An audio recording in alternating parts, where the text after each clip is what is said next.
Hello guys, welcome back. आज की सुबह तो भाई बहुत ही अच्छी थी। बिना किसी के चिल्लाने के, बिना किसी अलार्म के, बिना किसी भी असड़ भसड़ के मेरी नींद अपने आप ही खुल गई थी। उठने के बाद मटकता मटकता ऊपर पहुंचा तो देखा भाई मम्मी ने तो सारे के सारे कपड़े उतार दिए तार पे से, और मुझे देखते कहती हैं चलो बेटा उठाओ अपने कपड़ों का पहाड़ और नीचे जाके सबसे पहले इनकी तय लगाओ और लगे हाथ एक कप चाय भी पहुंच जानी चाहिए ऊपर तक। तो मैंने कहा अरे मम्मी आपको पता है चाय पीने से लोग काले हो जाते हैं, चाय वाय नहीं पीनी चाहिए। मम्मी ने कहा बेटा जिस व्हाट्सएप यूनिवर्सिटी में तुम पढ़ रहे हो ना वहां से तो कब की ग्रेजुएट हो चुकी हूं मैं, तो मुझे भी पता है काम चोरी वाले बहाने बनाने की जरूरत नहीं है यहाँ। तो मम्मी की चाय बनाते बनाते मैंने भी कर ली थी अपने नाश्ते की तैयारी, और आज था ट्यूसडे तो नो अंडे फॉर टुडे, ओनली शाकाहारी भोजन, दूध एंड एप्पल। इतने में ही ऊपर से आवाज आती है कि बेटा जल्दी आओ, साथ में एक मग्गा भी लेते हैं ना, डिटर्जेंट भी। अरे मैंने भी सोचा पता नहीं क्या बात हो गई, कौन सी रेलगाड़ी छूट गई। तो ऊपर जाके पता चला कि भैया आज होने वाला था स्वच्छ भारत अभियान, लेकिन ट्विस्ट ये था आज उसमें पार्टिसिपेट मुझे भी करना था। फिर मम्मी ने कहा जिन बाथरूम में बैठ के तुम्हें 10-10 घंटे तक नहाने का शौक है,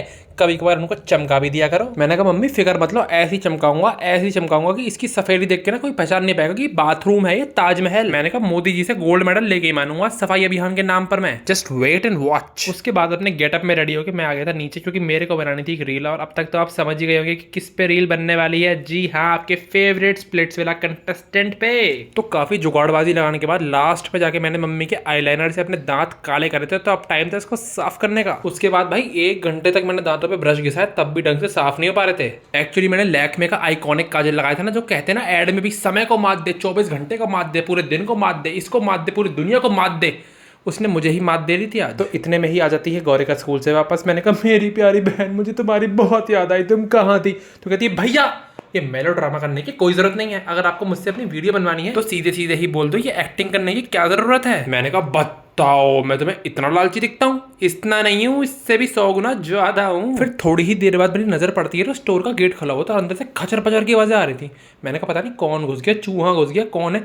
अंदर जाके देखा तो जी हाँ चूहिया ही घुसी थी अंदर। तो मैं भी कम थोड़ी हूँ, मैंने भी लगा दिया गेट। अरे भाई ऐसे ही थोड़ी ना कह देते हैं कि स्पर्श भाई का चक्कर मतलब मौत से टक्कर। मैंने कहा बेटा अब बच के दिखाओ मेरे चंगुल से। तो भाई इतने में ही नीचे से आवाज आती कि बच्चों खाना खाना है तो तुरंत नीचे आओ वरना भूखे सो जाओ। तो भैया आज हमारे घर में थोक के भाव में दाल चावल बने थे। मैंने कहा भैया कौन सा ओकेजन है, कौन सी पार्टी है मम्मी, क्या है ये सब? अरे कैसे भाई मोहल्ले में भंडारा वगैरह करोगी क्या? नो ऑफेंस टू एनीवन, और किसी को लेना भी है तो मुझे घंटा फर्क नहीं पड़ता है। आजकल के मोहल्ले वाले, आस पड़ोस वाले इतने अच्छे हैं ही नहीं कि उनको दाल मखनी खिलाई जाए, वो भी भंडारे में।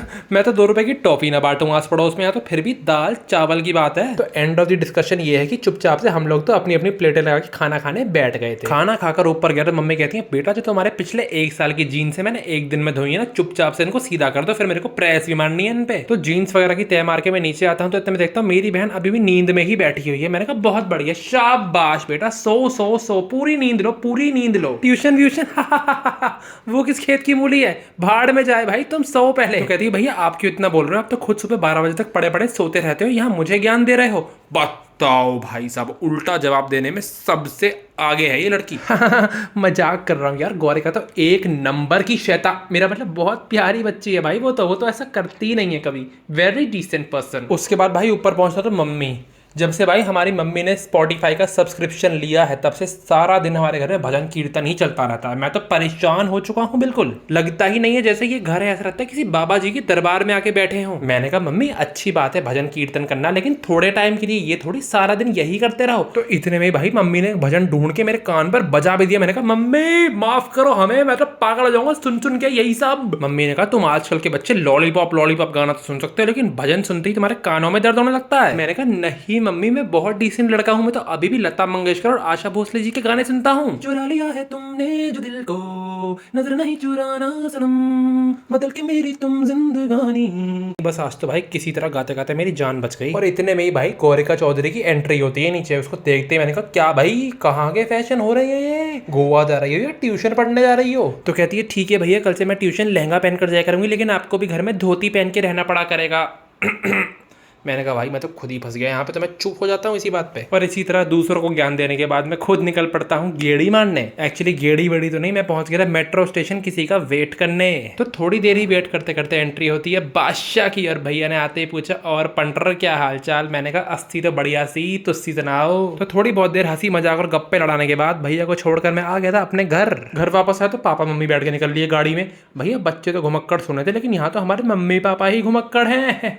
भाई मजाक कर रहा हूँ, पिटना नहीं है मेरे को। एक्चुअली वो दोनों काम से जा रहे थे, मैं तो बस जोकिंग कर रहा था यहाँ पे। इतने में ही घर के अंदर आके मेरे को मिलती है गौरे और कहती है भैया कल के व्लॉग में अपने जेंसी बच्चों की बहुत बेइज्जती करी है। मैंने कहा भाई जब तुम जीभ निकाल निकाल के पोस्ट करते हो तो उसको एक्सेप्ट करने में कैसी शर्म, सीना ठोक के एक्सेप्ट करो ना। कहती है ओ माय गॉड भैया कैसे से हो आप, उसको बैडी पोज कहते हैं ना कि पान थूको पोज। तो अपनी बहन से जेंजी पोजेस पे ट्यूशन लेते लेते मैंने ली अपनी रात की डाइट, दूध के साथ 1 कटोरी दोपहर वाले दाल चावल। इतने में मम्मी पापा वापस आ गए थे, मैं पहुंच गया था मम्मी के पास। मम्मी कहती है हाँ बनाओ बनाओ, जितनी वीडियो बनानी उतनी वीडियो बनाओ, भर लो अपने फोन को वीडियो बना बना के। कहती है हम तो दिलाने वाले हैं नहीं नया फोन, अपना नया फोन ले लेना जब तुम्हारी यूट्यूब पे से पैसे आने लगे। अब भाई कैसे बताऊं मम्मी को कि यूट्यूब पे गिनती के 4 लोग तो मेरी वीडियो देखते हैं, पैसे कहां से आएंगे भैया। यूट्यूब कोई फ्री का चंदा थोड़ी बांट रहा है कि कोई भी मुंह उठा के चल दे उनसे पैसे मांगने। तो इतने में ही भाई 9 बज जाते हैं और खाने का टाइम हो चुका था। इन लोगों की भी रोटी वगैरह बनने लगी थी।